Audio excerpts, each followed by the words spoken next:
Yang sederhana, hiduplah seorang wanita bernama Qin Xianglian. Ia adalah istri dari Chen Shimei, seorang pemuda miskin namun cerdas. Bersama dua anak mereka yang masih kecil, hidup Qin penuh harap meski penuh kesulitan.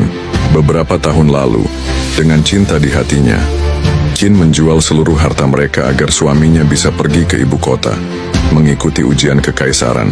Ia berkata, "Tak apa kita miskin sekarang, suatu hari kau akan jadi pejabat, dan rakyat akan bangga punya pemimpin seperti dirimu." Chen Shimei pun berangkat, berjanji akan kembali menjemput keluarganya. Namun tahun demi tahun berlalu, tiada kabar, tiada surat, hingga suatu hari terdengar kabar besar. Chen Shimei lulus sebagai Zhuang Yuan, peringkat tertinggi dalam ujian negara, dan kini menjadi menantu kaisar setelah menikahi putri kerajaan. Qin Xianglian terkejut, jantungnya seakan berhenti berdetak. Ia tak ingin percaya. Ia menggandeng kedua anaknya dan berangkat ke ibu kota, berharap suaminya hanya terpaksa menyembunyikan identitas karena tekanan istana. Setelah berhari-hari berjalan kaki, Qin tiba di gerbang istana. Namun saat bertemu Chen Shimei, ia tak mengenali istrinya. Wajahnya dingin, matanya angkuh. "Kau siapa? Aku tidak mengenalmu." Qin menangis menunjukkan bukti menyebut nama anak-anak mereka, tapi Chen tetap mengingkarinya. Di balik layar, ia menyuruh seorang algojo bayaran bernama Han Qi untuk membunuh Qin dan kedua anak mereka di luar kota, dengan bayaran emas dan jaminan tutup mulut. Malam itu di pinggir sungai beku, Han Qi menghunus pedangnya.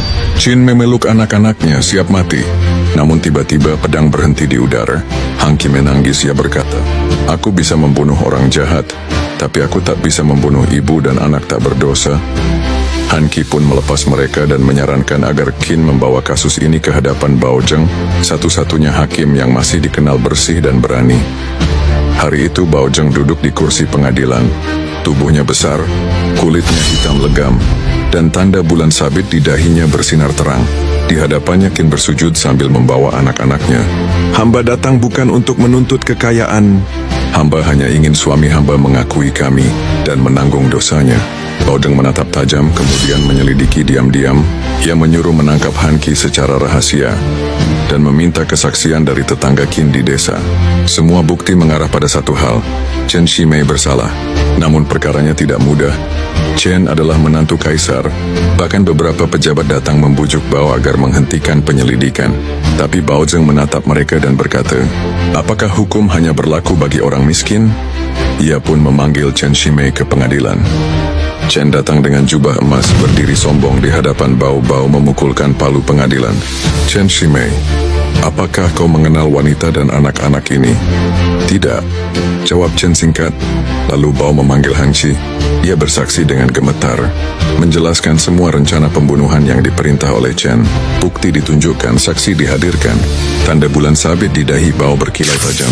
Seluruh pengadilan sunyi. Chen mulai panik. "Itu semua fitnah, aku dijebak." Bao Zheng menatap lurus ke matanya. "Kau bukan hanya suami yang berkhianat, kau adalah ayah yang hendak membunuh darah dagingmu. Kau menipu istana, menipu rakyat, dan mengkhianati langit." Chen bersimpuh mencoba meminta ampun. "Aku menantu kaisar, ampunilah aku." Beberapa utusan kekaisaran datang terburu-buru, membawa titah. Kaisar memerintahkan agar Chen tidak dihukum mati. Namun Bao Zheng merobek surat perintah itu di depan umum. "Hamba menghormati tahta kaisar, tapi langit lebih tinggi dari istana. Bila hukum bisa dibeli dengan darah kebangsawanan, maka rakyat akan hidup dalam neraka." Hari itu, Bao Zheng menandatangani sendiri surat eksekusi. Chen Shimei dipancung di halaman pengadilan di hadapan rakyat sebagai peringatan bahwa tak ada seorang pun di atas hukum. Qin Xianglian memeluk anak-anaknya dengan tangis penuh luka dan lega. Ia tak pernah menuntut emas atau kedudukan. Ia hanya ingin keadilan, dan keadilan itu akhirnya datang dari seorang hakim bertubuh besar, berkulit hitam, dengan tanda bulan sabit di dahi, Hakim Bao. Sejak hari itu nama Chen Shimei menjadi kutukan, dan nama Qin Xianglian menjadi lambang kesetiaan wanita. Tapi yang paling diingat rakyat adalah keberanian seorang hakim yang berani berkata, "Keadilan tidak memilih darah, ia hanya memilih kebenaran."